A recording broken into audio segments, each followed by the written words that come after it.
Defense was optional at Little Caesars Arena as the Detroit Red Wings and the Colorado Avalanche take part in a no-holds-barred shootout.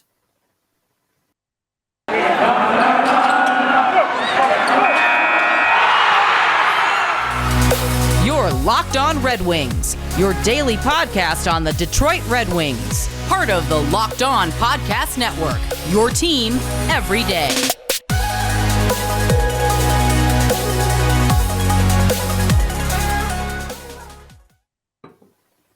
Welcome back to the Locked On Red Wings podcast. We are your hosts, Brian Fisher and Scotty Bentley. Scotty looking extra fresh today with a new haircut. Where are the sunglasses? The sunglasses would take this to the next level. We don't wear shades after a loss. What are we talking about? That's true. What are you, an amateur? What are we doing here? This ain't my first rodeo. We don't. we don't wear shades after losses, baby. Yes, the Red Wings fell 5-2 to the Colorado Avalanche at Little Caesars Arena, and it was. You know what? I'm going to say it. It was a good game. Say it. It was a fun game. No, so it was a good game, but I think more importantly, it was after the first period. It looked like it was going to be a train wreck, and it wasn't, and it was still a loss. But against that good of a Colorado team.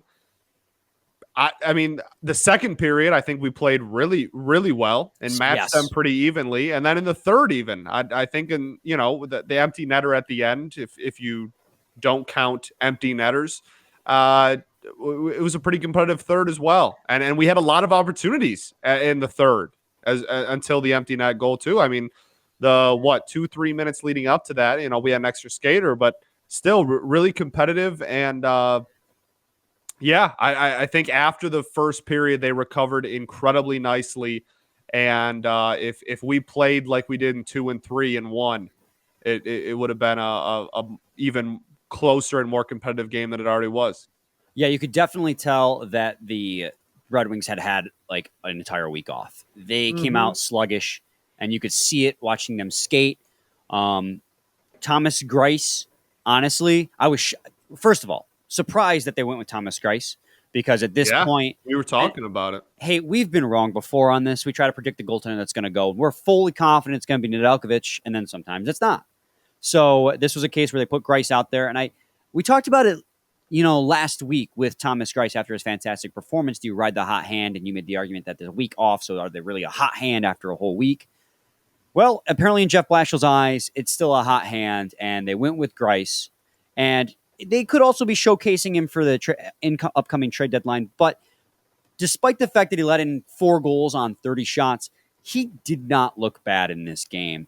And I said it in the cold open, but this game had absolutely no defense on either ends of the ice. This was just get into the offensive zone, offensive pressure for about 2 minutes straight, whistle goes, or gets cleared out, goes the other end, offensive pressure. Defense on both ends was absolutely scrambling. Yeah, it was. And like you said, I mean, first off, respect Thomas Greiss, because that game, he got burned on one of the 5 goals that Colorado scored. He got truly burned on. The rest were all either, rebounds. And I guess some of that is rebound control, but at the end of the day, your job is to stop the puck, and you rely on your defense a little bit for rebound control. And the defense was absolutely horrid across the board. Seider didn't even have a very good game, just purely defensively. He had an exceptional game on the offensive end and laid out a couple of hits. And when they decided to demote Danny to Kaiser mid-game, that actually, that helped a little bit as well. But like I said, that first period was really rough, so nobody really looked good defensively there in the first. And I think as a whole, Greiss deserves a lot of credit, man. I really, truly don't think that this game should be pinned on him really in any capacity. Absolutely not. And you want to look at, obviously, in this game, you see, 24 shots on 30 saves. He let in, I'm sorry, that's not right. He made 26 saves on 30 shots. You think, that's not very good. You look at the high danger chances that the Colorado Avalanche had. They had 7 high danger shots against it, 5-on-5 hockey, not counting power plays, definitely not counting penalty kills. At 5-on-5 hockey, the Colorado Avalanche had 7 high danger scoring chances. They scored on 4 of them. Guess what? Outside of the empty net goal, they had 4 goals. Yeah. No, and even that's huge. I mean, even I think the first goal, like Greiser made it was a nice save. It was a nice play. And then it just off the rebound, right on the stick. There's the Zadina play where there was just nobody in front of the net for the Wings. Like it was just Zadina, and then and he couldn't get there quick enough, and it was just a nice little push in. But there was no defender in front of the net for that goal, and we're all just like, all right. Yeah. So yeah, I no Grice slander for tonight. 5 goals seems like a lofty number, but one of them was an empty netter, and 3 of them could have been very much changed with a decent, even a halfway decent defensive performance. I mean, the average goal distance was 10 feet out, less than 10 feet out at 9.5 feet. That's just that is what that speaks to is a lack of defense, which is the biggest takeaway from this game. And it wasn't just the Red Wings. Colorado's defense wasn't playing that well either. That's why the Red Wings outshot Colorado with 34 shots. You look at, if you guys also follow Hockey Stat Cards on Twitter, almost immediately a bot is going to shoot out a Hockey Stat Card showing you what the players did on the ice. Red Wings defensively were awful in tonight's game. Across the board. Across the board. Moritz Seider had a horrible defensive game, but he had a fantastic offensive and even better individual game. So a lot of that also speaks to, who he was playing with as well. His defense was almost -3, while his individual was almost 2.5. So he's having a positive impact on the ice and individually, but as a whole, the team's defense wasn't there. So when you see the entire team's defense in the negative, then you know something's wrong. There were 4 players on the team today that had positive impacts defensively, according to Hockey Stat Card. That's Mark Stahl, who, by the way, had the highest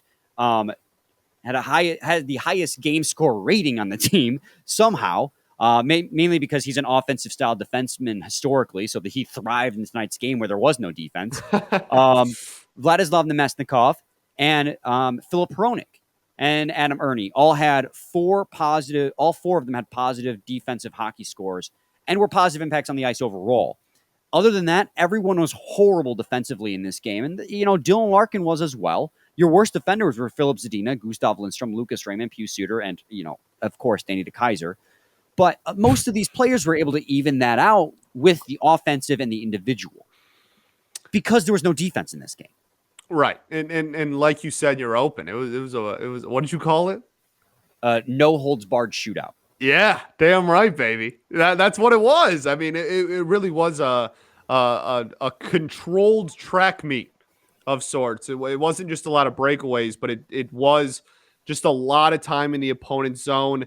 Other team gets possession of the puck, they work their way down ice, and then once they break into the zone, then it's their turn to be in the zone for 3 straight minutes. And that was a reoccurring theme in tonight's game. Yeah, it really was, and it was definitely it made for an exciting hockey game. It did, but also a very frustrating hockey game. There was one of the goals in the third period. Philip Zadina was the only one in front of the net. Yeah, that's what I was talking about. Like 90 seconds ago. Yeah, he was the only person in front of the net. Yeah, why? Moritz Seider, as much as we praise him, I don't know why, was near the blue line. I don't understand what was going on in that situation where Philip Zadina, who is shore up his defensive game, but is not known for his defensive style of forward, is the only player in front of the net. It was bad. It was rough. It was really rough. That was. And you can point at really any of the goals, to be honest with you. I mean, even the one where Grice kind of got burned, that was a huge defensive breakdown where, again, not really no clogging or anybody in front of the net. And the rebounds were all very avoidable, I would say. So it not on Grice and a really, really rough defensive performance by literally everyone. Transition. You know what wasn't a rough performance? My bets on betonline.net. Oh, Oh. how you doing, baby? Oh. Football might be over for the season, but basketball is in full swing for both pro and college hoops. From the latest odds, totals, player performance props to where the next fired coach, maybe Jawan Howard, is going to land. Hey, yo, BetOnline.net is the number one spot for all your sports betting needs. BetOnline remains the best spot for all your sports scores, podcasts, and news this season. And it's not just basketball. BetOnline.net is your source for hockey, boxing, and UFC odds, right to the Olympic coverage and information. Head to the website today or use your mobile device to learn about the trends and action. BetOnline, where the game starts. Thank you for making Locked On Red Wings your first listen. For your next listen, check out Locked On Now. Nightly recaps for every NHL game and analysis from our local experts. It's free and available wherever you get your podcasts. Scotty, segment 2 time. Talked about the negatives. Defense was absolutely horrid in this game. Let's talk about a little bit of the positives. We kind of, for once, we said something negative about Moritz Seider and his his defense wasn't very good today. Actually, it was probably outright bad. Yeah. But it was really, yeah. Well, I mean, we already talked about the defense. It was really not good in the first, and improved, but still had some lapses. Really, the entire game had a really bad pass at one point too. Yeah, but he made up for it in some regard in his offensive hockey. Great offensive game. He had another 2 assists in this game, contributing to the offense very greatly. One of which, the most impressive of which, was when he joined the rush on a breakout, 3-on-1 coming down the ice. The defenseman played it very well, taking away the passing lane. What does Moritz Seider do? Shoots it low off the pad of Francois to generate a rebound. I think the idea was for it to bounce far side to Raymond, but it comes right out to Philip Zadina, who buries it for his 7th of the year. These are the things that we have come to expect from Moritz Seider. If any other defenseman on this team, maybe Philip Hronek, we'd have said the same thing. But any other defenseman on this team, I feel like we would have said that was a happy accident. With Moritz Seider, he has earned the benefit of the doubt on these types of plays. He just does that because he is a smart player. Yeah, I mean, I'm going to be honest. I think watching it, you can pretty clearly tell too. Like, you know what I mean? Like, it's not. I don't think it's really even like, oh, did he mean? Was it on purpose? Was it not? I think it's pretty clear, to be honest with you, when watching, that it was an intentional pass that was made, a very intentional move on his part, and it was unbelievable. It was jaw dropping, to say the least. The kid. What else can you say about him, man? I'm glad he's wearing a winged wheel. That's, you know what else you can say about him? He is now 3rd all-time points for rookie defenseman in the winged wheel. Hell yeah, baby! I believe he passed Jeff Sharples, 35 points. I don't think he's going to catch Nick Lidstrom at number 1 because that's like 60. Yeah, as a rookie defenseman, there's only like 20 games left, so I don't know if he's going to do that. But it just speaks to how great he has been all season long. We talk about it night in and night out. But Moritz Seider is just the future of this team. He's a number 1 defenseman. And yeah, his defense tonight wasn't the greatest. He's not going to be a lockdown defenseman on both ends of the ice, offensively and defensively, while also laying out big hits, which he did do again tonight as well. But laid out, and then when the retaliation hit came, laid him out too. Dude, he is trademarking the reverse hit. He is. That's becoming get mowed down. I love it. Cronwall made a name for himself off hitting. Mo Seider is going to make a name for himself off reverse hitting. He's just get mowed over, baby. Again, he had a poor defensive game today, and I think some of that can be attributed to the defensive line juggling. Yes, I mean, I agree. I think also it would not shock me at all if that was somewhat of a game plan either. You know what I mean? Like, I think maybe trying to match the speed of Colorado, just going, hey, we're going to go gung ho, kind of like what happened. Kind of let go a little bit on the defensive end, have people running up ice to try and, what's the word I'm thinking of? instigate fast breaks and stuff. I think that might have been a little part of game planning, A, and B, the fact that the lines were changing mid-game. That's not easy for anyone to handle, especially when they're changing mid-game against the Colorado Avalanche team. Yeah, man. It's just there's so much to consider, and when it comes to these defensive pairs, you're right. They were probably almost intentionally abandoning defense at some points just to try and generate any possible offense. Right. But I think they also part of the reason the defense was bad is because of that line juggling. And Moritz Seider, they pulled Danny DeKeyser off the top pair finally in this game. Mid-game. So period one, it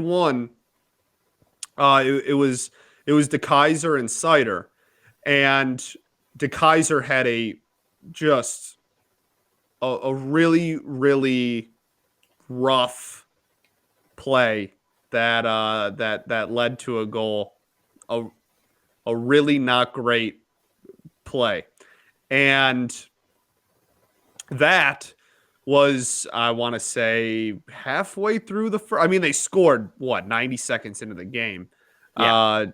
So not a great start. No, and DeKeyser certainly did not have a super effective first period. And they went to the locker room and came back out. We were all looking around going, hey, wait a minute. Mo Seider's out there, and that's not Danny DeKeyser. And sure enough, he got demoted to what, 3? Yeah. Mid game, in the middle of the locker room, in the middle of first intermission. He got demoted. So yeah, take that as you will. Take that as you will. It's been a long time coming. I don't know why they stuck with Danny. We had this discussion a long time ago with Danny DeKeyser as to why they were still sticking with Moritz Seider and Danny DeKeyser. We honestly couldn't come to a conclusion that made sense to us. Nick Leddy, when they traded for Nick Leddy, it seemed like a logical conclusion that Leddy was going to be your top pair defenseman with Moritz Seider, your left-handed, right-handed duo. Maybe the only thing I can come to logically is that DeKeyser's a more defensive-oriented defenseman, where Nick Leddy's another offensive defenseman. You don't need two on the same line, but it just hasn't been panning out. And you can look for it if you look at if you go to Natural Stat Trick and you look up today's game card, you look up line mates. And again, one game, so sample size is incredibly small. But if you look for Corsi for percentage with and Corsi for percentage without, it's kind of night and day. Without Danny DeKeyser, Moritz Seider's Corsi for percentage is much better than it is without. His Corsi for percentage with Danny DeKeyser is 0. With Nick Leddy, it was 46.88. Without Nick Leddy, it was 8.33. Without Danny DeKeyser, it was 48.48. So basically what that's saying is Moritz Seider was better off without Danny DeKeyser. He was better with Nick Leddy. Still not a great Corsi percentage either way, but the improvement is right in front of your eyes.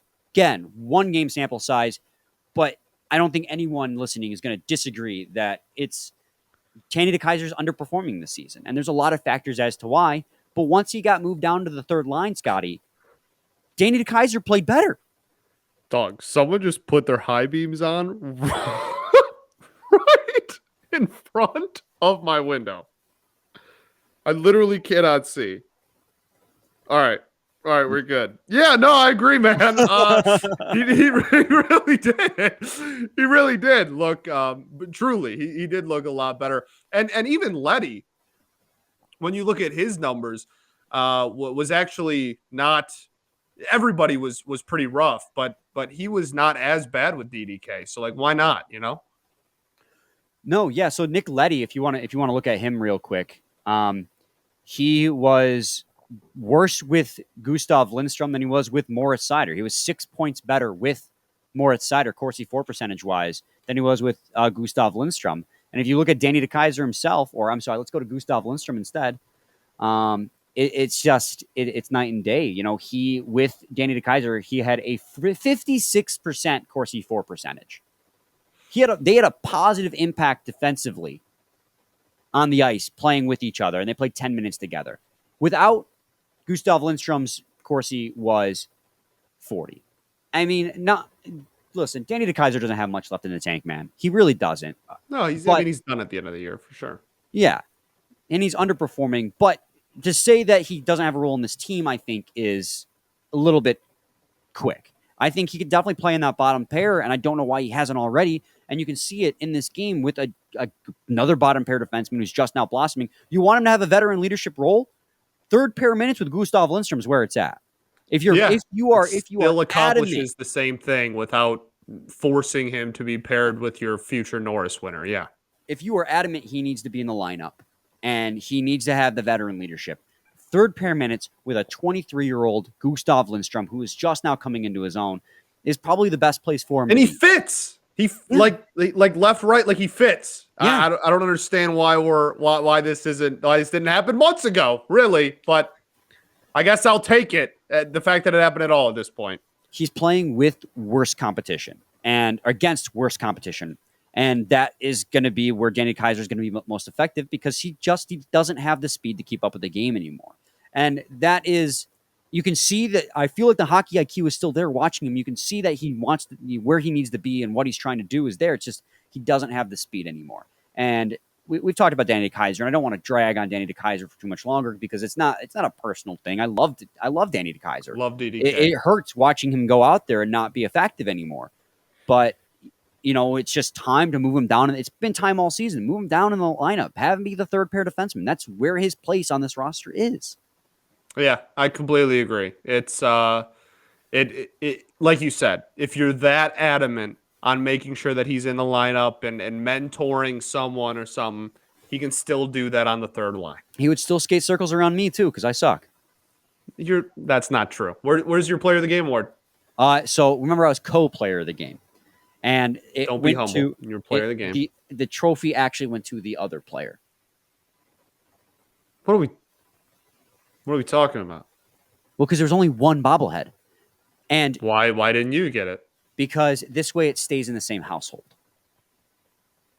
Because the guy I would like to write a strongly worded letter to whoever is in charge of this. The guy who had it last week is brothers with my co-player of the. And that's great. But he also want a cookie? He also runs the team. This way they don't lose it. What? So now we don't trust you to not lose it?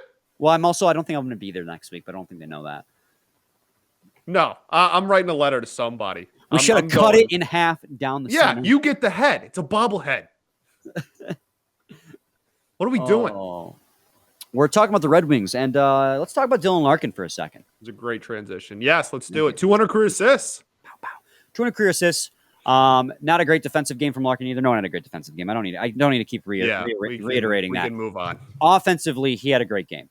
He also had 2 assists in this one.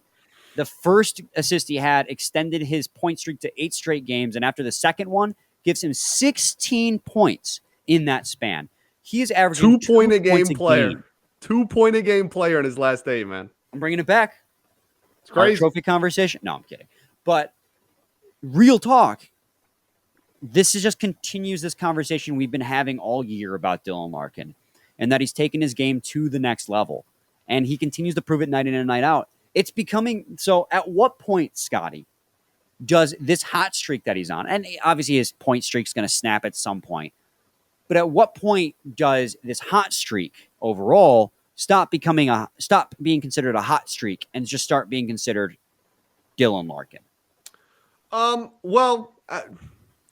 So that's tough because I'm not expecting Dylan Larkin to maintain a 2 point a game. pace. No, I'm not saying that. But make that clear. Right. But I think probably after a full season of work. I think that's usually what it takes for people, right? I think at the end of this season, if we can look back and he maintained that level of play, if he ends the season with over a point a game, I think that's probably it. I think it's probably okay. This is the kind of player that Dylan Larkin is from here on out and going forward. We expect him to replicate that level of play that he put up for the entirety of a full NHL season. Yeah, I'm just pulling up Dylan Larkin's stats on the season now because I'm really curious after tonight's game what his overall numbers are. Now it's 54 points in 47 games. So he is now 7 points above a point per game, and it just continues to climb. Will he finish the season out averaging 2 points a game? Absolutely not. That's just not sustainable pacing. No, But he continues to, every single game, he's stepping up his production. He's stepping up his play.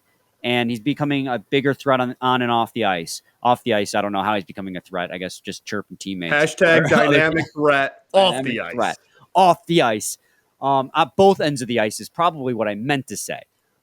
He's just... We'll go with that. We've had this conversation so many times because he's just continued to be another one of the bright spots. And it's these guys, Moritz Seider, Dylan Larkin. Lucas Raymond honestly, offensively, was in the mix a ton. He just, he whiffed on a couple shots, couldn't complete the wraparound. Tyler Bertuzzi was a constant threat. He had 2 wraparound attempts as well that almost went in. Yeah. These are the players. He could have made the first one. He could have netted the first one, man. He really could have. And Raymond could have netted the one-timer late, too, and hit him right in the chest. Just poorly aimed. But, man, like the opportunities were there. The opportunities were there tonight. And I think that like the optimistic outview of this game or outlook of this game is that a step forward has been taken this year because we outshot them. Did we not? We outshot the Colorado Avalanche. Right. We outshot them in a game where our defense was terrible. And I think that this is just a sign of a step forward because the opportunities were there. The opportunities were there. They were there in bunches. They were there in one-timers. They were there in kind of like fast break situations, and they were there in front of the net. They were there with rebounds and such. Like there really was a lot of opportunities, and I think the next step in development is then taking advantage of more opportunities, obviously, right? But I think that where we are currently and where we have been for the last 2-3 years, and having this season where we're starting to take a step forward, this game is the epitome of a step forward has been taken, and you just look at this game. Yeah, and there are 2 also things you have to keep in mind when we talk about this game, and we'll sum it up here real shortly. Nathan McKinnon did not play in this game. That's one of the most lethal forwards in the NHL. I was rattling off the box score yesterday of just how good top to bottom this team is, and Nathan McKinnon is one of the best players in the NHL. I would argue top 5, especially among forwards. Did not play in this game. They also started their backup goaltender in Pavel Francouz, but don't overlook that. Like, you can't really talk smack and be like, oh, well, Francouz's been fantastic in the backup role. He's got a .921 save percentage in 9 games played. Granted, a small sample size, but he's shown up every single game that he's been put in the net, even as a backup. He's been great behind Darcy Kemper. So to sum it up, basically, this game proves everything that we have known about the Detroit Red Wings all season. They can hang with the best teams in the NHL and occasionally beat them. Their offense is proving that it's getting better, it's potent, and it's going to continue to get better. The defense has a lot to improve on. Defense was horrid. All things we've known all season, and we're on very big display in tonight's game. That's the summary. That's That's it. Go off, King. Go off, baby. No, that you're spot on though. I think another thing, and I know we want to get into Helmer here, but I think that it'll be interesting to watch the goalie situation going forward. That's like the only other thing I really took out of tonight is whether they are gonna kind of maybe put him on display and play him a little bit more for the trade deadline, or if it is just we're riding the hot hand a little bit because he's been nice the last week, or if it's even just maybe they think Ned's cooled off a little bit or whatever. And I'll be interested in seeing, because of how heavily we've relied on Ned for 3/4 of the season. I'm very interested in how they handle that going forward. But that's really the only other thing I took out of tonight besides everything we've already listed. It can be both. It can be both that he's the hot goalie, but they also want to put him on display and see if there's any takers at the trade deadline. Sure. Because, Calvin McCart is down in Grand Rapids. He's having a nice season. I think he's got like a .920 save percentage down there with the Griffins. If you trade Greiss, get anything back for him on an expiring deal, because he's gone at the end of the season anyways, you can call Calvin McCart up and have a serviceable backup. But it could also be, at the same time, also be true that he's just playing really well right now, and you want to get him minutes. Fair enough. I think both of those are valid points, and both could be part of the reason why he's playing. Yeah, that's that. I think the other, I had a summary, but now I'm going to tack one more thing at the end. And yes, we're going to get into Helm real quick. The part of the reason why the defense was so bad tonight is because they lost all the battles for the puck. Every single battle for the puck they lost to the Grand Rapids, to the Colorado Avalanche, and especially in front of the net. And that's where a lot of the high danger shots came from. Loose pucks in front of the net that the Red Wings failed to clear that Colorado capitalized on. Big time. That's going to be a big thing that this team's going to have to get better at going forward, especially, defense, but also on the forwards as well. They got to win those battles for the loose pucks. Yeah, for sure. And also, really quick, officiating. Yeah. Garbo cam. Dog crap. Horrid. I mean, my goodness. What a just disgusting display. They're afraid, man. Of officiating. They're literally afraid to call penalties on good players. Well, because you got a guy out there like Nathan McKinnon, who's not out there tonight, but he was a little fierce against the refs. So they're scared to call penalties against Colorado. They don't know what kind of wrath is going to come their way. It was gross, man. It really was gross. No, it really was. I also would have liked to see Giovanni out there. We knew this game was going to be chippy. I think I understand we got some people coming back from injuries and everything, so he's going to be the odd man out a lot of nights. But I think in a game that you knew was going to be this chippy, that it kind of made sense to have Giovanni out there. But I guess whatever. I think that's everything for Darren me. Helm. Darren Helm. He had a nice little tribute video. Yeah. It was just nice that tribute video was really nice. It kind of reminded me, I think a lot of Red Wings fans, myself included, tend to think about how a tenure ends rather than the legacy they left behind. Darren Helm was here. His rookie year was 2008. His first, they'd mentioned on the broadcast, his first goals ever scored were in the playoffs winning the Stanley Cup. His legacy is... Him leaving really put the dagger in that last regime, like just completely collapsing altogether. He and Filppula leaving were the final players at 08 Stanley Cup championship, and obviously Filppula left before that and then came back to have been on the team. And seeing him gone on another team just felt weird. And yes, it was time, and that tribute was touching, but it did leave me a little sad because it's like this. No, everybody loves Darren Helm, right? Like, the extension is what it is. You know what I mean? The extension was what it was, and it wasn't great, and it was the final nail in the coffin, and it was not good. 5x5. but everybody loves Darren Helm, the person, man. Everybody. Yeah. And Darren Helm, that's the dog. I don't mean to like flex or nothing, but I had the pleasure of meeting him a couple times at my full-time job, and he was, off the ice, super genuinely nice guy. And his family was there. I'm glad he got to continue his playing career in Colorado because he deserves all the love he gets from the Red Wings fan base. Like, absolutely. And deserves to play, have a little bit of weight off his shoulders. Just go have fun, play some hockey. Yeah. And with a team like Colorado. Right. Yeah. So Darren Helm. Hats off to Darren Helm. Love you, baby. We love you. All right, dude. I don't know. That was aggressive. I didn't like that. Thanks for making Locked On Red Wings your first listen every day. Now make your second listen Locked On Fantasy Hockey. Hosts Steele Roden and Flip Livingstone help you become the expert of your fantasy league. It's free and available wherever you get your podcasts. Scotty, any final thoughts? We won. Hashtag dynamic threat. Yeah, that's right. I got that in there before you can even finish your question. Didn't we have another hashtag we've been doing too? Hashtag dynamic threat. Hashtag we ball. Hashtag your mother. Oh! Wow. I'm not going to recover. Where's that screenshot of me looking like I'm exhausted of you? That's where I'm at right now. It's all over the internet. All right.